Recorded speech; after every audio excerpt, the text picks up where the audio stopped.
ভাতের হোটেলের হারুন ভাগিছে দেশ থেকে ভাগের আগে হাউনের আবার আকিকা হয়েছিল। আকিকা দিয়ে নাম পাল্টে দিছিল জনগণ, নাম দিছিল হাউন আঙ্কেল। হাউন আঙ্কেল একজন গরিব পুলিশ অফিসার ছিল, তাই মাঝে মাঝে ইমোতে ফ্রিল্যান্সিং করেছিল। দেশে এখন নতুন হাউন আঙ্কেল আসিছে, শুনেন নতুন হাউন আঙ্কেল কি বলে। জামাত ইসলাম একটি ধর্মান্ধ, একটি উগ্রপন্থী দল। তারা ধর্মকে নিয়ে ব্যবসা করতে চায়। আর পরিষ্কার স্পষ্ট কথা আমি কয়েকদিন আগে বলেছিলাম যে যারা এই ধর্ম ব্যবসায়ী তারা ধার্মিক নয়। আর ধার্মিক তারাই যারা ধর্মভীরু এবং যারা আল্লাহকে ভয় করে। আমার এলাকায় বীরশ্রেষ্ঠ ক্যাপ্টেন মহিউদ্দিন জাহাঙ্গীর সাহেব শায়িত রয়েছেন। উনি রাজাকারদের দ্বারা নিহত হয়েছেন, পাকিস্তানি সেনাবাহিনী দ্বারা নিহত হন নাই। শেখ মুজিব সাধারণ ক্ষমা ঘোষণা করেছিলেন, শেখ হাসিনা এসে বিচার শুরু করেছিলেন। আজকে তারা যেভাবে আস্ফলন করে বেড়াচ্ছে, আমি মনে করি যে যুদ্ধ অপরাধীদের বিচার কন্টিনিউ করা দরকার রয়েছে। সে বলিছে জামাত ধর্ম ব্যবসা করিচ্ছে, তাই না? হাসিনা মানবতা বিরোধী অপরাধ ট্রাইব্যুনাল করে জামাত নেতাদের বিচার করে ফাঁসি দিয়ে ঠিকই করেছে, আর জামাত ধর্ম ব্যবসা করে। হারুন ভাই হাঙ্গারের সাথে পলিটিক্স করিচ্ছিল রাজশাহীর। আমার চাইতে বড় নেতা ছিল, 3 বছরের বড়। ভাই কইয়াই ডাকতাম, যদিও খুব ঘনিষ্ঠতা ছিল না, কারণ উনি বিশ্ববিদ্যালয়ের আমি শহরে রাজশাহী বিশ্ববিদ্যালয়ের 2 জন নেতা শহরের নেতাদের সাথে কাজ করতেন। এক রাগিব হাসান মুন্না আর ছাত্রমৈত্রীর, আর ছাত্রদলের রিজভি ভাই। যাই হোক, হারুন ভাইরে আজ আমি খুব বেশি কিছু কমু না আগের সম্পর্কের খাতিরে। কিন্তু হারুন ভাই, আপনি যদি এরকম বেপরোয়া ইন্ডিয়ান লাইনের রাজনীতি চালায় যেতে থাকেন, প্রমিজ আপনারা আমি হাউন আঙ্কেল বানাই দেবো। কেন আপনি ইন্ডিয়ান লাইন পার্সু করিচ্ছেন এটা দেখে দেবো। আপনি কোন আক্কেলে মানবতা বিরোধী অপরাধের সাফাই গাইয়া এটারে চলমান রাখার প্রস্তাব রাখলেন? আপনার নেত্রী খালেদা জিয়া কি বলছিল তার একটা ভিডিও শুনি আগে, আপনারাই শুনাই, বোধহয় শুনেন নাই, শুনেন। 4 দলীয় জোটের নেতা তাদেরকে মিথ্যে মামলা দিয়ে মতিউর রহমান নিজামী, মুজাহিদি, সাইদি, দেলোয়ার হোসেন সাইদি, কামরুজ্জামান, কাদের মোল্লা, এদের সবাইকে তারা মিথ্যে মামলা দিয়ে গ্রেফতার করে রেখে দিয়েছে। এইবার আসেন তিনি নানা সময় কি বলছেন সেটা দেখি। জাতীয় সংসদে বিরোধী দল সেই সময় বিএনপির স্থায়ী কমিটির বৈঠক শেষে খালেদা জিয়া বিবৃতিতে জামাত নেতাদের অবিলম্বে মুক্তি দাবি করে বলছেন, জামাতে ইসলামের শীর্ষ 3 নেতা মতিউর রহমান নিজামী, আলী হাসান মুজাহিদ এবং দেলোয়ার হোসেন সাইদিকে গ্রেপ্তারের ঘটনা চরম স্বৈরাচারী পন্থায় রাজনৈতিক নিপীড়নের এক জঘন্য নজির। সুপ্রিম কোর্টের আইনজীবী সমিতির নবনির্বাচিত কর্মকর্তাদের এক সম্বর্ধনা অনুষ্ঠানে প্রধান অতিথির বক্তৃতায় খালেদা জিয়া বলছিলেন, বিচারের নামে প্রহসন এবং বিনা বিচারে আটকে রাখার এক জঘন্য ফাঁদ যুদ্ধাপরাধের বিচারের নামে গঠিত আন্তর্জাতিক অপরাধ ট্রাইব্যুনাল। এই ট্রাইব্যুনালের আইন, বিধি ব্যবস্থা, তদন্ত ও গঠন প্রক্রিয়া কোনো কিছুই স্বচ্ছ কিংবা আন্তর্জাতিক মানসম্পন্ন না।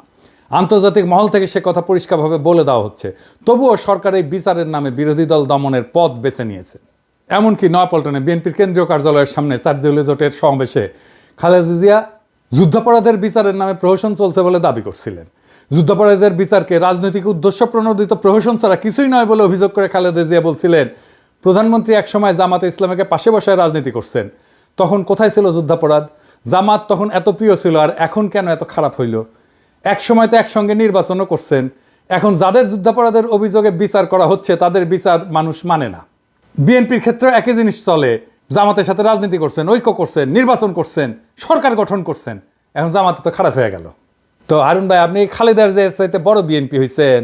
হ্যাঁ, 2018 সালের নৈশ ভোটের নির্বাচনে বগুড়া সদরের আসনটা ছাড়া, কারণ ওইখানে বগুড়া সদরে কারো কারচুপি করার ক্ষমতাই নেই, আওয়ামী লীগ চাইলেও পারতো না কারচুপি করতে, তাই ওই সিটটা বাদ।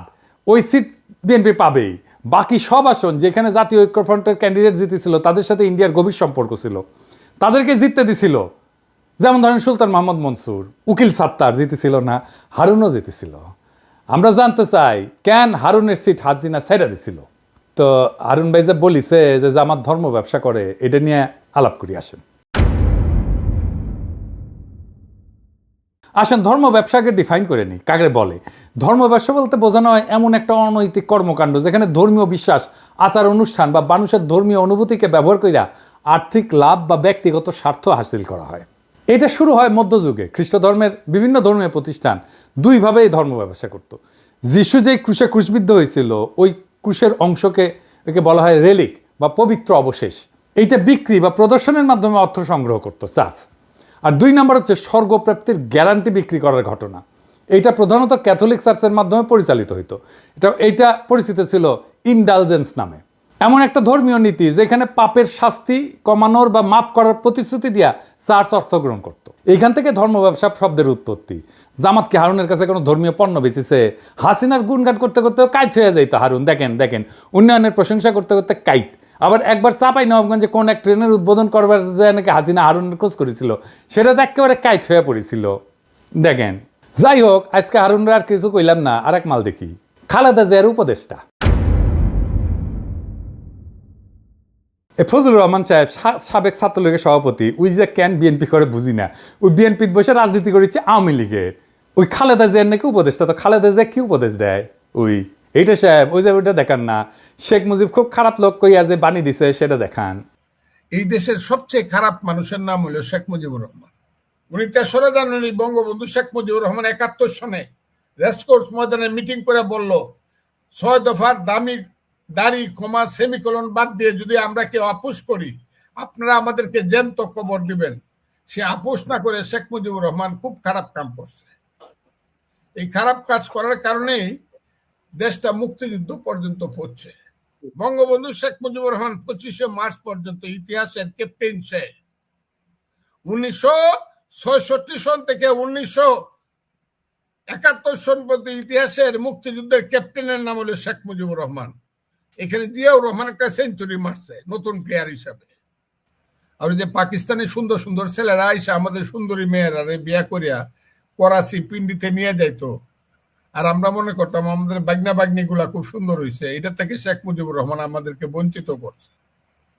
খুব খারাপ মানুষ শেখ মুজিবুর রহমান। শুনলেন তো, এটা বিএনপির নেতা নাকি আওয়ামী লীগের নেতা? আরো শুনেন কি কয় ছাত্রদের কোনো কন্ট্রিবিউশন ছিল না জুলাই আগস্ট বিপ্লবে, 90% বিএনপির কর্মী। জনতার সেই অবস্থার মধ্যে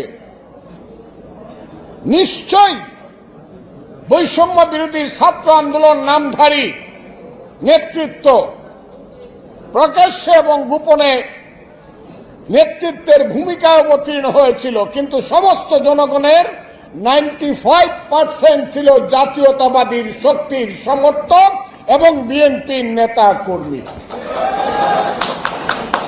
আমি শুধু বলবো, উদাহরণ দেওয়ার জন্য, শুধু যাত্রাবাড়িতে থেকে দাউদকান্দি পর্যন্ত যে লক্ষ লক্ষ মানুষ ছিল, শেষ দিন যে 137 জন লোক জীবন দিয়েছে থানা দখল করতে গিয়ে যাত্রাবাড়ি, এরা কারা? এদের একজন কি ছাত্র ছিল?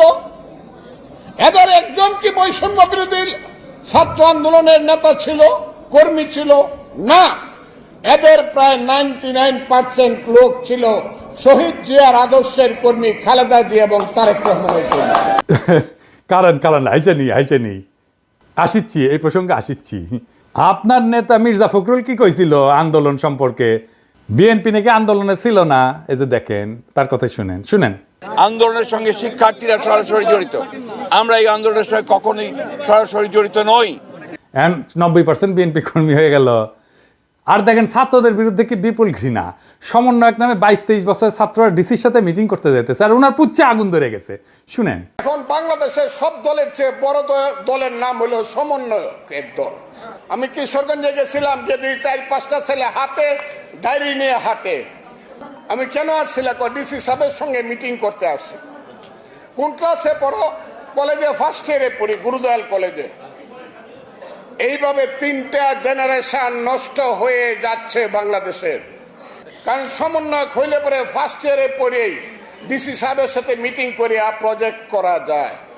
এইবার দেখেন নিজেই কি কইতেছে, যে ও নিজে, এই ফজলুর রহমান নিজে যখন ওই বয়সে ছিল, ওই বয়সে 32 জনের মারছে, যারে কইছে তারই মারছে, তার সাঙ্গপাঙ্গরা। এই যে শুনেন, আমরা ছোটখাটো মানুষ, কিন্তু আমি যে 23 বছরে যে পাওয়ার পাইছিলাম, এখন ইউনূস সাহেবের সেই পাওয়ার নাই। আমি আবারও বলছি, 23 বছর বয়সে আমার হাতে যে পাওয়ার ছিল মুক্তিযোদ্ধা কমান্ডার হিসাবে, আমি ইচ্ছা করলেই বলতে পারতাম, ও এরে ফেলায় দে। 16 ডিসেম্বরের আগে এ রাজাকার আমার বিরুদ্ধে যুদ্ধ করছে, ফেলায় দে। 15 জনকে গুলি করে আমার যে সৈনিকরা ছিল, মুক্তিযোদ্ধারা ছিল, ফেলায় দিয়েছে গাঙ্গের পারে। দেখেছেন? তা মুরব্বী, আপনার কি আদৌ ডিসিদের সাথে মিটিং করে ছাত্রদের নিয়ে ইনকা বিষোদ্গার করা উচিত? ওরা বিরোচিত কাজ করেছে, দলে দলে কাতারে কাতারে জীবন দিয়া সারা দেশের মানুষের জায়গায় তুলছে, ঐক্যবদ্ধ করছে।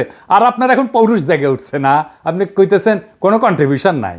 আপনি হুশে আছেন মুরব্বী, আপনি মুরব্বী মানুষ, বেশি কিছু কমু না। আপনারা করেছেন কি, ঈদের পরে আন্দোলন কইরা কইরা তো বছরের পর বছর পার করেছেন, এখন গলাত প্রচুর জোর এসেছে না? আপনাদের তো মির্জা আব্বাস কইছে 28 অক্টোবর প্রাণ ভয়ে প্রতিরোধ গড়ে তুলতে পারেন নাই, এখন পাঙ্খা গজাইছে, হিংসা হয় ছাত্রদের, আপনারা হাত মারিছেন, বুঝেছেন? 16 বছর ধরে হাত মারিছেন, ছাত্ররা পাইরা ফেলা মেরে দিচ্ছে 3 সপ্তাহে হাসিনার। ফাল পারা বন্ধ করবেন, আবার ফাল পারবেন তো পাবলিকে কলে পাইরা ফেলবে, খুব খেয়াল। এইগুলা হইতেছে বাকশালী ডিম, বুঝছেন? বিএনপির বাসাত রাখিছে, বিএনপি তা দিচ্ছে এগুলাতে, এটা ফুটা বাকশালী চাও বাড়াবে। এবার বলেন, এই যে ভারত ঘেঁষার বাম এলিমেন্টগুলা কই থেকে বাইর হইতেছে বিএনপির মধ্যে থেকে, আর প্রমিনেন্স পাইতেছে, এত মিডিয়া কভারেজ পাইতেছে, এইখানেই আছে বিএনপির আগাম নির্বাচনের দাবির প্রশ্ন। বিএনপির আগাম নির্বাচন এটা ইন্ডিয়ান গেম। এবার কইবেন যে কইলেই হিল, আমি কোনো অনুমান করে কথা বলি না। আপনি দেখেন বিনা সিক্রি কি কইতেছে, সে বাংলাদেশে 111-এর আগে ইন্ডিয়ান হাই কমিশনার ছিল, সে আগে নির্বাচন পরে সংস্কার, এই আইডিয়ার প্রবক্তা, শুনেন তার মুখে শুনেন। The political parties of Bangladesh are saying this to Mohammed Yunus. Elections first. The reforms are to be done only by an elected government. This is business. এইবার যে এটা ইন্ডিয়ান যে প্ল্যান, এবার বুঝিছেন? বিএনপিকে তো জবাব দিতে হবে, কেন বিনা সিক্রি তাদের দাবির পক্ষে কথা বলে। বিএনপি যে নির্বাচন করিচ্ছে, এটা কি ঠিক কাজ হচ্ছে? তার আগে প্রফেসর ইউনূসের সরকারের সমালোচনা করে নিয়ে এটা বলার দরকার আছে, কারণ বিএনপির এই নির্বাচন করে সিক্কর পাড়ার পিছে প্রফেসর ইউনূসের সরকারের দায় আছে। তো কেন বিএনপি নির্বাচনের দাবি তুলতে পারতেছে সেটা আলাপ করা দরকার না? আসেন করি। প্রফেসর ইউনূসের সরকার তো এমনিতে স্লো, এমন উদ্ভট ডিসিশন নিতেছে যে ডায়াপার পরে উপদেষ্টারা, পাবলিক বিরক্ত হইতেছে। দৃশ্যমান উন্নতি আছে কিন্তু তাও পাবলিক বিরক্ত হইতেছে। এই যে হাসিনা আমলে 400 টাকা কেজি কাঁচামরিচ খাওয়াইছিল না, এখন কাঁচামরিচ এখন কত, 40 টাকা কেজি, তাও মানুষ বিরক্ত কেন? আমি বলছিলাম না যে ভ্যাট শূন্য করে দিতে হবে ওষুধে, নিত্য ব্যবহার্য ওষুধে, এমনভাবে নিত্য ব্যবহার্য ওষুধে কমাইতে হবে। আর লাইফস্টাইল ওষুধ মানে ভিটামিন, মিনারেল, প্রোবায়োটিক আর ধ্বজভঙ্গ সারানোর ওষুধ, এগুলোতে সরকারের ভ্যাট বাড়াই দিতে হবে, রাজস্ব যেন না কমে সরকারের। স্বাস্থ্য মন্ত্রণালয় কিন্তু এই প্রস্তাব নিয়ে কাজ করতেছিল, আমার প্রস্তাব গ্রহণ করছিল, তাদের ধন্যবাদ জানাই। তালিকা ফাইনাল হয়ে যাওয়ার মাত্র 2 দিন আগে ওষুধের উপরে ভ্যাট বসাই দিল অর্থ মন্ত্রণালয়। এতে নাকি সমস্যা হবে না, অর্থমন্ত্রী কইছে। আরে সমস্যা হবে কি হবে না এটা তো আমরা বুঝি। জিজ্ঞাসিলেন আমাদেরকে সালাউদ্দিন সাহেব, আপনি আমাদের মতামত দিয়েছিলেন, রাষ্ট্রে কি আপনার বাপের তালুকদারি যে ইচ্ছা হইলো ভ্যাট বাড়াইলাম? আপনারা গালাইছিলাম, এরে ওরে কমপ্লেন করেছিলেন। নূরজাহান আপা বলে যে তুমি গালাইবা না এখন থেকে বয়স্ক মানুষকে, আমি গালি দেওয়া বন্ধ করেছি উনার রিকোয়েস্টে, আর আপনাদের পাঙ্খা গজাইছে। নূরজাহান আপা দেখেন, এবার দেখেন, আপনার কাছে তো আমি কমিটমেন্ট দিছিলাম গালি দিব না, দেখেন আপনার মন্ত্রণালয়কে খাইলো বাম্বু। পাবলিক এখন আপনারা গালাইতেছে যে আপনি বোধহয় ওষুধের দাম বাড়াইছেন। আচ্ছা সালাউদ্দিন সাহেব, ওষুধের উপরে ভ্যাট বাড়ানোর আগে আপনারা একবারের জন্য মনে হইল না যে আমি একটু স্টেক হোল্ডারদের সাথে আলাপ করে নিই? আমার সাথে আলাপ না করেন, আপনারা তো মানুষ বিলা মনে করেন না।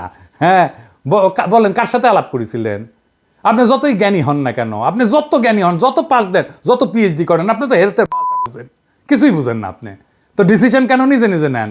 বুঝান তো সাউদ্দিন সাহেব, আপনি কথা কইবেন, স্টেক হোল্ডারদের সাথে কথা কইবেন, আমার সাথে কোন বা যার সাথে কোন কথা বলে কনভিন্স করবেন কেন আপনি ভ্যাট বাড়াইছেন ওষুধের উপরে। আমার সাথে কথা কইতে চাইলে মোস্ট ওয়েলকাম, আগে কনভিন্স করবেন, তারপরে ওষুধের উপরে ভ্যাট বাড়াইবেন। আমি কলে আগুন জ্বালাই দেবো, জান কালা কালা করে দেবো আপনার। আমি প্যারিসে থাকলেও ঢাকার রাস্তায় আমি লাখো জনতা নামাইতে পারবো। ওষুধের উপরে ভ্যাট বন্ধ, ফুল স্টপ, 1 পয়সা ভ্যাট বাড়াবেন না। এবার আসেন বিএনপির নির্বাচনের প্রশ্ন। আচ্ছা বিএনপি ভাইরা, আপনারা যে নির্বাচন করছেন, ইকোনমির অবস্থা জানেন? ইকোনমি যে জয় বাংলা হয়ে আছে সেটা জানেন? খবরই তো নাই। অর্থনীতির অবস্থা নিয়ে ভিডিও আসবি, আমি ভয় পাইতে চাই নাই, তাই এটা নিয়ে কিছু বলি নাই। আপনারা বলেছে, আপনারা না বললে আপনারা বুঝবেন না কিসের মধ্যে ল্যান্ড করতে যাইতেছেন। এর মধ্যে রাষ্ট্র ক্ষমতা যাবেন, পারবেন না তো চালাইতে, দেশে চালাইতে পারবেন না, টাকা নাই তো। আর আপনারা কি তৈরি রাষ্ট্র ক্ষমতা নেওয়ার জন্যে? আপনার ছায়ামন্ত্রী সভা কই? রাষ্ট্রপ্রধান কে হবে? এইসব কি দেশবাসীর জানা উচিত না? এই যে 5 মাসে বেশি গেল, এই সময় অন্তঃসার শূন্য বক্তিমা ছাড়া আর কি দিচ্ছেন? সরকারের নাকি সাহায্য করবেন, কি ভালো সাহায্য করেছেন? এই যে ইন্ডিয়ান ডিসইনফরমেশন ক্যাম্পেইন কিছু করেছেন, এটার মোকাবেলা দল হিসেবে তো আপনার সক্ষমতা দেখতে চাই আমরা। আপনাদের তো খাইয়া ফেলবে ইন্ডিয়া। এখন ভাবিছেন ইন্ডিয়ার সাথে সিস্টেম করেছেন, ইন্ডিয়া ঝামেলা দিবে না। যেই মাত্র একটা স্বাধীন নীতির বাস্তবায়ন করতে যাইবেন, তখন দেখবেন ওইসব প্রতিশ্রুতির চাঙ্গে তুইলা কোমর বেঁধে নামবে আপনার বিরুদ্ধে। এখন যদি মনে করেন আপনি ইন্ডিয়ার ইচ্ছা মতো চালাইয়া তার মন পাইবেন, পাবলিকে ছাড়বে, আপনাদেরকে ছাড়বে না। আপনাদের জনগণের শক্তির উপরে ভরসা করতে হবে। এই যে 31 দফা দিচ্ছেন পুরাই তো বুলশিট। একটা এক্সাম্পল দিই, হ্যাঁ, মনে কিছু কইরেন না, আপনাদের কইলে তো আবার মনে কিছু করেন। বিএনপির 31 দফার 25 আর 26 দফা আছে স্বাস্থ্য নিয়ে কথা। দেখি আমি পড়ে দেখি, স্বাস্থ্যকে সম্পদ হিসাবে বিবেচনা করে সবার জন্য স্বাস্থ্য এবং বিনা চিকিৎসায় কোনো মৃত্যু নয়, এই নীতির ভিত্তিতে যুক্তরাজ্যের আদলে সার্বজনীন করা হবে, মানে সার্বজনীন স্বাস্থ্যসেবা করা হবে। স্বাস্থ্যসেবা প্রবর্তন করে সবার জন্য স্বাস্থ্য কার্ড চালু করা হবে। জাতীয় বাজেটে স্বাস্থ্য খাতে জিডিপির 5% অর্থ বরাদ্দ করা হবে। আপনার কি জানা আছে এনএইচএস এর যুক্তরাষ্ট্রের মডেলটা কি? এটা বাংলাদেশের জন্য আসলে উপযুক্ত কিনা? আপনার কোনো ক্রিটিক্যাল সেন্স আছে? আসেন এটা বুঝে দেখি। এনএইচএস এর মডেল বাংলাদেশে চলবে না। এর কারণগুলো হইলো, একটা হচ্ছে অর্থনৈতিক সীমাবদ্ধতা। এনএইচএস এর মডেলটি এটা অর্থায়ন করার জন্য একটা শক্তিশালী এবং ধারাবাহিক রাজস্ব ব্যবস্থা প্রয়োজন। থার্ড ওয়ার্ল্ডের দেশগুলোতে কর আদায়ের হার খুব কম এবং অর্থনৈতিক অবকাঠামো খুব দুর্বল, ফলে এটা সম্পূর্ণরূপে সরকারি স্বাস্থ্যসেবা চালু করার জন্য যে অর্থ দরকার তা সরবরাহ করা সম্ভব না। জিডিপির 5% বরাদ্দ করবেন। ইউকের কত পার্সেন্ট আছে জিডিপির আপনি জানেন? প্রায় 12% জিডিপির। তা আপনি কেমনি করবেন? বললেই হইলো। আপনি ওইদিকে বলতেছেন 5% আর বলতেছেন ইউকের মতো করবেন। বা আপনার কাপড় এতটুকু, আপনি সামনে ডাকবেন না পিছনে ফুটা ডাকবেন, সেটাই তো ঠিক করতে পারেননি। আপনি তো সামনে ডাকলে পিছের ফাঁকা হয়ে থাকবে। এনএইচএস এর পরিচালনার জন্য একটা দক্ষ প্রশাসনিক কাঠামো দরকার। এটা বাংলাদেশের আছে। ইনস্টিটিউশনাল কোনো স্ট্রেংথ আছে বাংলাদেশের? কেন্দ্রীয়ভাবে স্বাস্থ্যসেবা পরিচালনার জন্য যে ধরনের দক্ষতা দরকার সেটা তো বাংলাদেশের নাই। এবং আমাদের স্বাস্থ্যের যে প্রায়োরিটি এবং রোগের প্রকৃতি এবং প্রায়োরিটি একরকম না। এনএইচএস এখানে নন কমিউনিকেবল ডিজিজ যেমন ডায়াবেটিস, ক্যান্সার, এগুলোকে প্রাধান্য দেয় সিস্টেমটা বানানো হয়েছে। আর আমাদের মতো দেশে এটা কমিউনিকেবল ডিজিজ, সংক্রামক রোগ, এগুলো বেশি। ডেঙ্গু, ম্যালেরিয়া, অপুষ্টি, ডায়রিয়া, টাইফয়েড, এগুলো বড় সমস্যা। আপনি যে বলেছেন সবার জন্য স্বাস্থ্য, ওইটা primary health care. Primary health care NHS এর প্রায়োরিটি না। তো দুইটা একই সাথে করবেন, আবার বাজেট দেবেন 5%, কেমনে করবেন? পারবেনই না। আপনার 5 লাইনের একটা হেলথ স্ট্র্যাটেজি করতে গেলে পুরাই ভুল করেন, তো রাষ্ট্র চালাইবেন কেমনে? আমরা অনেকে বলে যে আমি কেন বিএনপির সমালোচনা করি, কেন জামাতের সমালোচনা করি না। আরে বাবা, এই কথা আওয়ামী লীগেররা বলতো হাসিনার আমলে, কেন বিএনপির সমালোচনা করি না, আওয়ামী লীগের সমালোচনা করি। আমি সেই সময় কইছি বিএনপি ক্ষমতায় আসুক, আমি ঠিকই সমালোচনা করব। জামাত তো ক্ষমতায় আসিচ্ছে না, তো আমার সমালোচনা করার দরকার কি ওর? ও তো রাষ্ট্র ক্ষমতায় বসিচ্ছে না। কিছু মানুষ আছে যারা সবসময় সরকারি দল করে, আর আমি সবসময় বিরোধী দল করবো। কারণ রাজনৈতিক দলগুলো কখনোই জনগণের স্বার্থ রক্ষা করে না, আপনারাও করবেন না। আমাকে তো আমার জনগণের পক্ষে থাকতে হবে। আপনার নেতারা ইন্ডিয়ান ন্যারেটিভ বলতে থাকবে, মুজিব বন্দনা করতে থাকবে, 72-এর সংবিধান করতে কান্দে বুক বাসাবে, আর আমাকে জিন্দাবাদ দিতে হবে আপনাদের নামে। এই আবদার কেন? আমি কি আপনাদের চাকরি করি নাকি আপনাদের দল করি? হাসিনার বিরুদ্ধে অ্যাক্টিভিজমে মিত্র আছিলেন, আমার অনেক অ্যাক্টিভিজম আপনার পক্ষে গেছে, তাই বলে তো এটা মনে করা ঠিক না যে আমি আপনাদের দল করি। সরকার গঠন করতে না করতে দলের সমালোচনা সহ্য করতে পারতেছেন না, তো সরকার করলে কি করবেন? স্যাম্পল তো এখনই দেখাইতেছেন, তাই না? যাই হোক, আপনাদের জন্য আগামী দিনের একটা বার্তা দিই, সেটা মন দিয়ে শুনেন ভাইরা। বাংলাদেশের অসংখ্য সমস্যা, তার কোনো কুইক ফিক্স নাই। আপনার হাতে কোনো ম্যাজিক নাই, প্রফেসর ইউনূসের হাতেও কোনো ম্যাজিক নাই। আপনি ক্ষমতায় যাবেন আর অজনপ্রিয় হবেনই। জান লড়াই দিয়ে কাজ করলেও অজনপ্রিয় হবেন। প্রফেসর ইউনূসের সরকারি কি প্রমাণ না? কি বিশাল জনপ্রিয়তা নিয়ে একটা জাতীয় ঐক্যের মধ্যে দিয়ে ক্ষমতা নিল, আর বেড়াচেরা করে ফেললো কয়েক মাসের মধ্যেই। কেউ তো করাপশন করেনি, তারপরেও বেড়াচেরা করে ফেললো। কোনো করাপশনের অভিযোগ নাই। ইন্ডিয়া আপনাদেরকে দাঁড়াইতেই দেবে না রাষ্ট্র হিসাবে, এটাই ভারতের বাংলাদেশ নীতি। বাংলাদেশে ক্ষমতাবানরা তখনই জনপ্রিয় থাকতে পারবেন যখন আপনি ক্ষমতায় থেকেও সাধারণ নিম্নবিত্তের জীবন জড়াই ধরতে পারবেন, ওটা কাটাইতে পারবেন, সাধারণ মানুষের মধ্যে থাকবেন, সাধারণ মানুষের সাথে মিশবেন, খুব সাধারণ খাবেন, সাধারণ কাপড় পরবেন, আমজনতার সাথে মিশে যেতে পারবেন, তখনই আপনি জনপ্রিয় হবেন। আপনি তো এটা পারবেন না, আপনি তো প্যাপু বাঁশি বাজায় গাড়ি নিয়ে যাবেন, গাড়ি ছাড়া চলবে না, পিছে গার্ড থাকবে, মন্ত্রীর বাসা ছাড়া থাকতে পারবেন না। তাই আপনাদের ব্যাপক একটা ইউনিটির মধ্যে দিয়ে যাইতে হবে, আর ভরসা করতে হবে বাংলাদেশের জনগণের উপরে। ইউটিউবারদের উপরে চড়া হয়ে লাভ নাই। হ্যাঁ, ইউটিউবাররা আমজনতার আরও বেশি পছন্দের মানুষ হইয়া উঠতে থাকবে, এইটা ঠেকাইতে পারবেন না। হুদাই ট্রাই করেন না। আপনার দলের বাম, আওয়ামী লীগ আর 72-এর সংবিধান আর ইন্ডিয়া প্রেমীদের ঠেকান। আপনাদের সাথে সম্পর্ক তাইলে রচিত হবে। আমরা তো জনগণের পক্ষ ছাড়বো না। আমরা এমপি মন্ত্রীও হইতে যাইতেছি না, আপনার ক্ষমতার স্টেকও নিতে যাইতেছি না। জনগণের কথা আমরা বলতেই থাকবো, আমরা জনগণের কণ্ঠস্বর হইয়া থাকবো। তারপরে একদিন দেখবেন এই জনতা আবার জাগিছে, আর সেই নবজাগ্রত জনতার পিছে পিছে আছে এই 2 পয়সার ইউটিউবাররা। এই জিনিস যদি দেখতে না চান, তার বদলে আপনারা জায়গা ওঠেন, জনতার শক্তিকে ধারণ করেন, জনতার আকাঙ্ক্ষাকে ধারণ করেন, দেশ এবং জাতি উপকৃত হবে। ইনকিলাব জিন্দাবাদ।